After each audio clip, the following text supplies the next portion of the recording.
Hey guys, welcome to Impact. So in this video, we are going to look at something new, unlike our regular series which we have been doing. So we have had UPSC with the focus on UPSC. We have had different videos, whether that is current affairs or the mains discussion or the prelims question discussion or any subject matters that has been going on. But in this video, we'll look at a particular exam which is often overlooked, which is a wonderful opportunity, but it has not been tapped, particularly in general by candidates from South India. So what is this opportunity? So this opportunity is a officer level career in defense services. So when you're entering itself, you will be an officer in the defense services. If you want to come out after a few years, you will still have a wonderful career. If you still want to continue there, you can continue throughout. You can rise up in your ranks. As one of the previous army chiefs had said,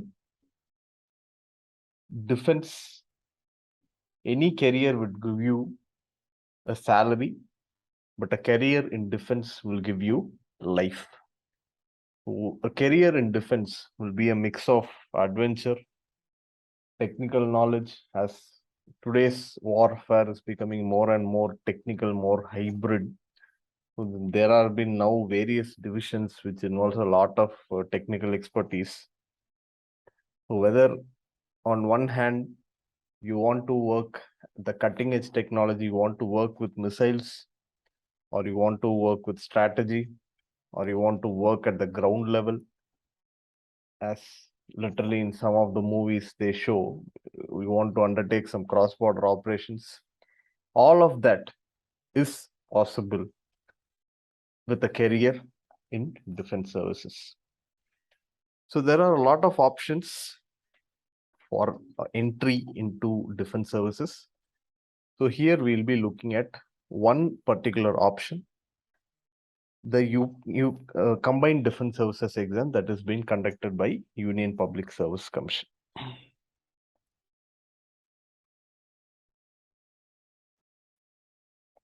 So what is this exam? So in this video, we'll look at very in general what this exam is, what does it recruit for, what are the different types of services,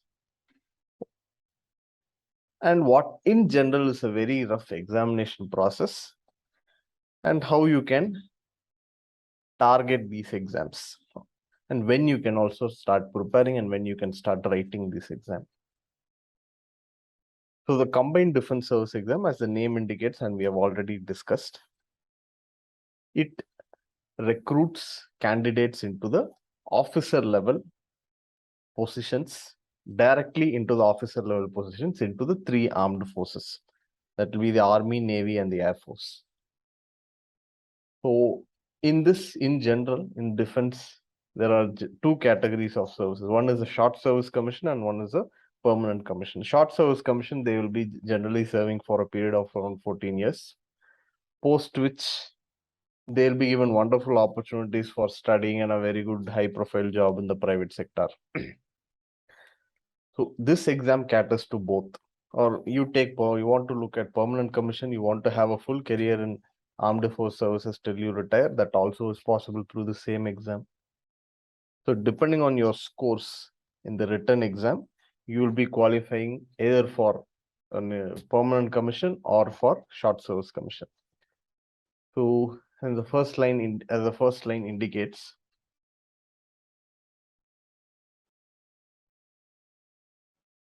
so Indian Military Academy, OTA, Naval Academy, Air Force Academy. So these are the training centers post clearing the exam where you will be sent to train. Now, if you get a permanent commission, you'll be sent to train in Indian Military Academy, Indian Naval Academy, and Indian Air Force Academy. If you have been selected for short services, you'll be going to OTA, Officers Training Academy. So what is this exam? What is the process? In general, the exam consists of 3 levels. First you have a written exam, which will be followed by an interview, which happens over 6 days. It's generally called as SSB. Post which, if you are selected, you will be sent for medicals. Once you clear medicals, you will be receiving your appointment order. Now, in many exams, if you are in this field of competitive exams, you will find that exams usually come once in a year. Or if you are undertaking any exam for the state services, the exam comes maybe once in a year, maybe once in 2 years, maybe when the next vacancy comes, we do not know. However, CDS is a wonderful opportunity as you get to write the exam 2 times in a year. There's some issue in the first exam, you don't have to wait for another year.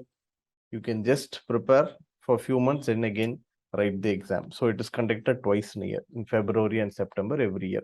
And UPSC gives a calendar much earlier. And they say this is when the notification is going to happen. This is when the exam is going to happen. So how many vacancies will be there? Roughly around 350 to 400 vacancies will be there for each intake. For one exam in February, there will be around 350, 400 vacancies. Another exam in September, there will be 350, 400 vacancies, which is actually a huge number, especially when you are considering this and comparing it with other Group A services in different levels or different parts of central government or in the state government. A number of around roughly 700 to 800 candidates per year is a very huge number. And who can write this exam? So in general, any person with a degree from recognized university can write.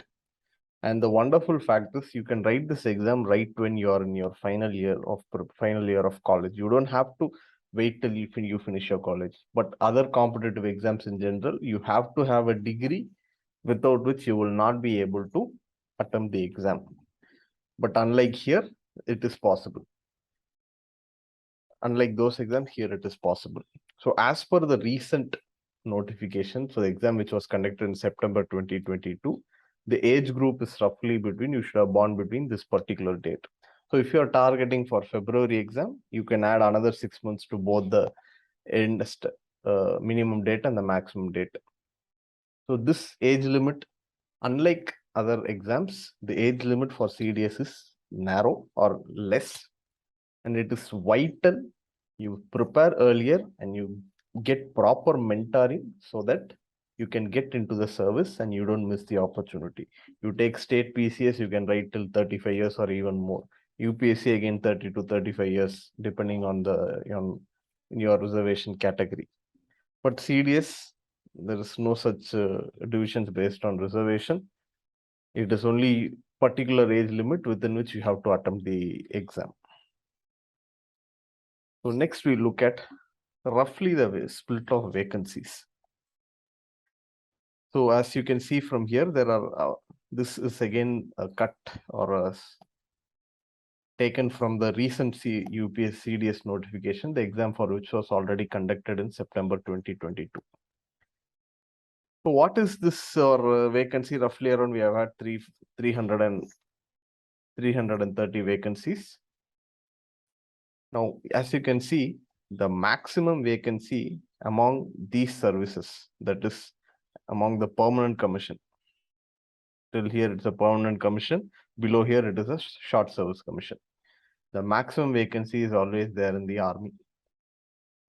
Next, followed by Air Force and Navy. Now, if there is naturally demand for this is higher, if you want to get into these services, your score in CDS has to be, and even in the SSB interview, has to be much higher. So again, that depends on an individual's interest, what you want to do, what are the different arenas you are interested in. So this is a rough vacant set of vacancies that are available, not in 1 year, but with each intake, that is roughly 6 months. So it is a huge opportunity. Now, in this also, there has been some reservation for people who are holding NCCC certificate, especially we are done NCCC certificate from your college. You will be having a special intake for that. Depending on how many people are there, you'll be called for a special SSB. From there, particular seats have been reserved for these people. So if again you are NCC certificate holder, you are having special provisions for this. So again, talking about the qualifications, one qualification age we have seen. Another qualification, unlike other general competitive exams, usually it is that just any degree from a recognized university. Here it is getting a bit more specific. For IMA, that is Army, any degree from a recognized university is enough. But for Navy, you need an engineering degree. And for Air Force, you need to have physics and maths at 12th level or a Bachelor of Engineering. So without which, you will not be eligible to apply for Navy or Air Force. However, here they have not given any specific mark criteria or anything. You hold this degree, you are eligible to apply. But one more hint that I want, or one more secret of this preparation that I want to tell you about is, so as we have seen, we have 3 levels: the preliminary exam, SSB interview, and the medicals. Medicals, unlike other state PCS or in central services, is a bit strict. They check for various aspects because of what you're going to do once you get into the service. So in such a case, the medical itself will run for around 5 to 6 days. So that is how stringent the medical is, and that is how many tests they will be doing. Usually, how do we prepare for an exam? We start here, then we move on here, then we look at this part later. But I would suggest, if you're serious about this, you download the UPSC notification, get yourself checked for all the medical standards, get medical clear. Then once you do this, you start preparing for this and this. Because we have had a lot of candidates who clear this and this, and due to some reason, they won't be able to clear medicals. So all the effort they put, let it be 1 year or 2 years, will be in vain. So one thing that I would personally suggest is get yourself checked, undertake this medical, even if you had to take some test, scan, X-ray and all, undertake it, make yourself you are very clear, then you move on to prepare for this. So we will look at more about CDS in the upcoming videos. So in this video, we have looked at what is CDS, where does it recruit, what is the eligibility criteria, and how you can start preparing for this, or what are the essential things that you have to start preparing for this. Thank you.